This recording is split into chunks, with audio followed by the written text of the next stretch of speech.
Salut!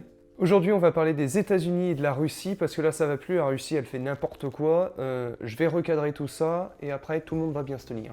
Donc on y va, c'est parti, je vous explique la situation entre les États-Unis et la Russie. Donc les États-Unis et la Russie n'ont jamais été d'accord, et ça, c'est pas nouveau. Ça date pas d'hier, ça date depuis bien longtemps, à peu près à partir de la guerre froide et même avant. Sauf que la Russie est partie un petit peu loin là. C'est-à-dire que l'Ukraine a décidé de rejoindre l'OTAN, une organisation militaire qui est dirigée par les États-Unis, qui fait que les États-Unis ont des bases militaires un petit peu partout. Or, c'est pas du tout dans les projets de la Russie d'avoir une base militaire américaine juste à côté d'eux, en fait, à ça à peu près. Donc, c'est pourquoi ils ont décidé, par la voix de Vladimir Poutine, d'envoyer des centaines de chars à la frontière ukrainienne. Belle diplomatie.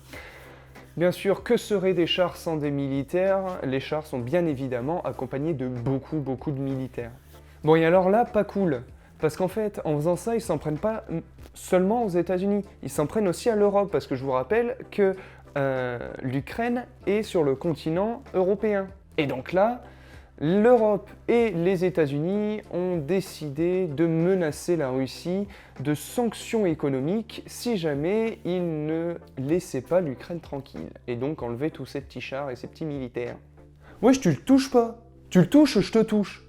Et donc le bon vieux Joe a décidé de faire une visio avec Vladimir Poutine. De son côté, Vladimir Poutine retranscrit un petit peu cette vidéo en disant qu'il ne veut pas de l'OTAN du côté Est et qu'il demande des garanties pour ne pas que l'OTAN s'étende du côté de la Russie.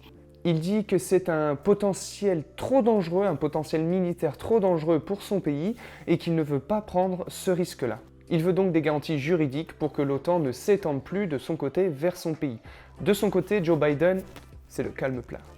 Les réfractaires de Joe, oui parce que je l'appelle Joe maintenant, on est super potes, disent que c'est normal en fait, c'est la suite logique, parce qu'en fait l'administration Biden a décidé tout simplement de faire un reset de tout ce qui s'était passé avant. C'est-à-dire les empoisonnements à l'étranger, les attentats et plein d'autres trucs que la Russie ont fait qu'on ne va pas tout citer non plus, parce que j'ai pas non plus envie de me faire empoisonner avec les millions de vues que je vais faire.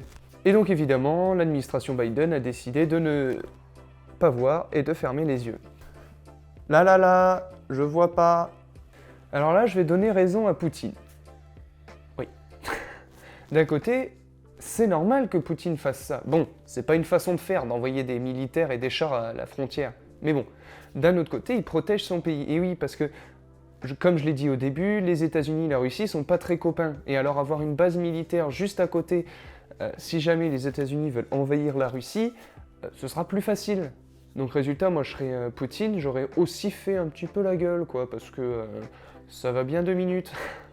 Bon, les États-Unis et la Russie n'ont jamais été potes, ça date pas d'hier, mais l'escalade des tensions entre ces deux pays fait de plus en plus peur à la communauté internationale. Alors maintenant, à savoir si la Russie va dégoupiller ou pas, et quant à nous, on se retrouve la semaine prochaine ou pas. Allez, ciao.